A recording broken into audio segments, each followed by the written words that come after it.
But more importantly, it's the story of why I became the queen. Right?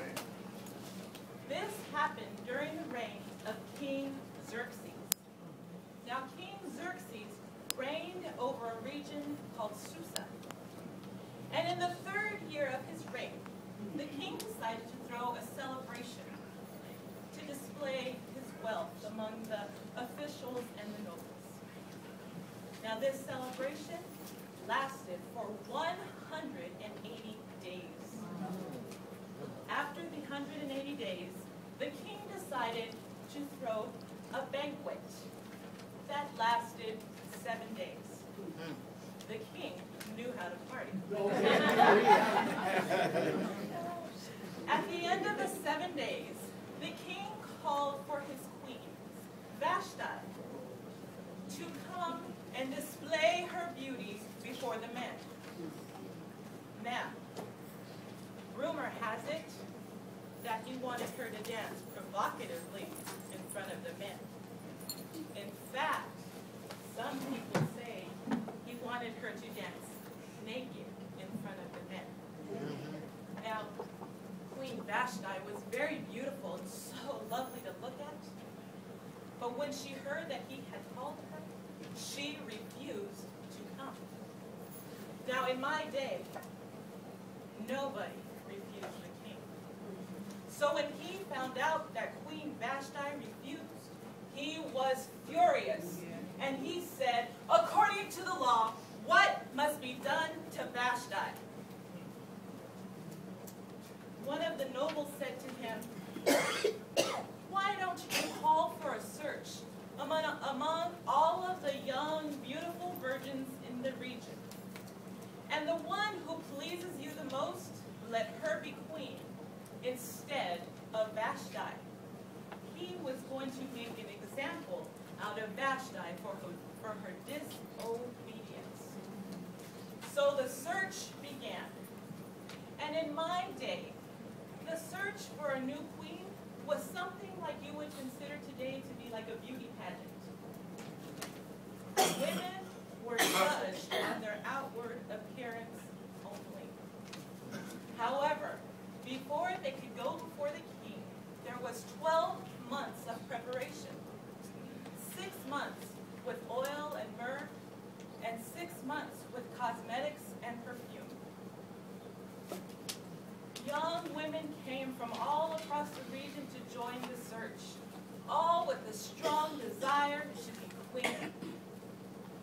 I was among the group of women. As a little girl, both of my parents had died, and I was raised by my cousin Mordecai. Our family was Jewish.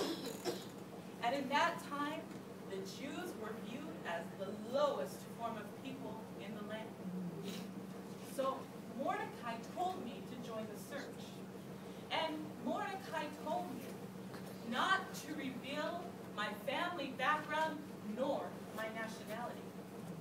Now, because Mordecai had raised me, I always did what he told me to do. So I kept my nationality and my family background a secret. And as the search went on, I found favor among everyone who saw me. And I was brought before the king. And I pleased him more than any of the other virgins. And he took a crown and he put it on my head and he made me the queen instead of Vashti. And that day, the king threw another banquet in my honor. And he proclaimed it a holiday.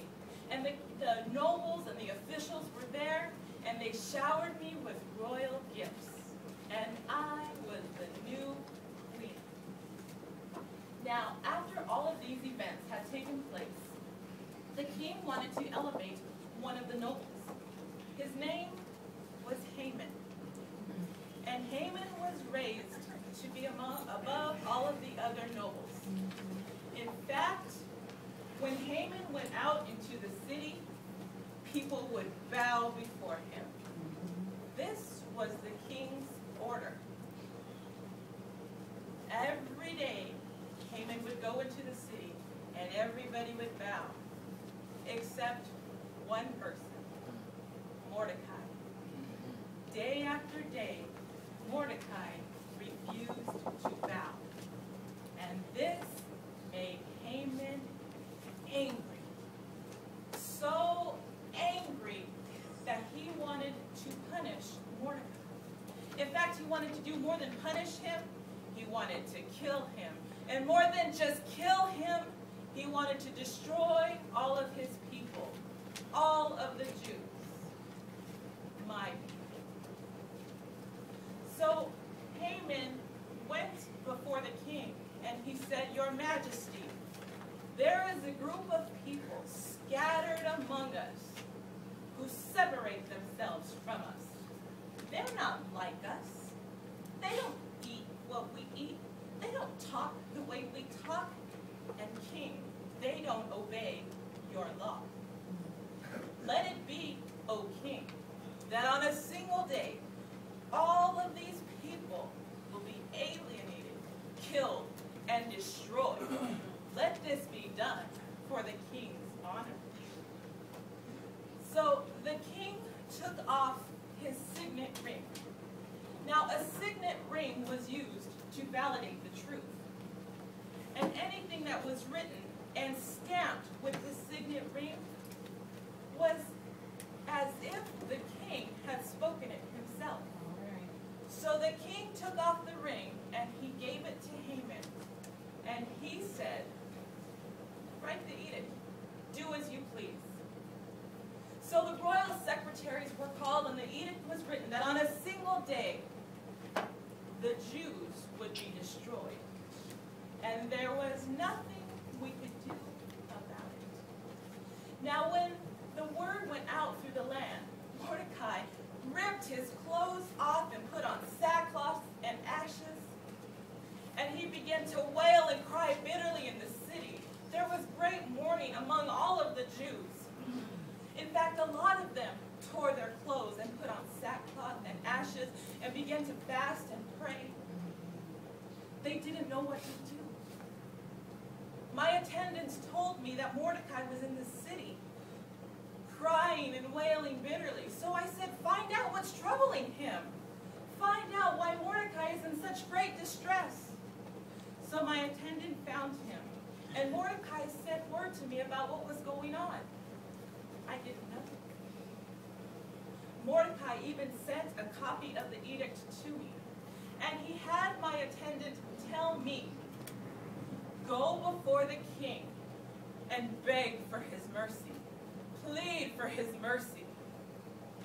But when I heard this, I became afraid, because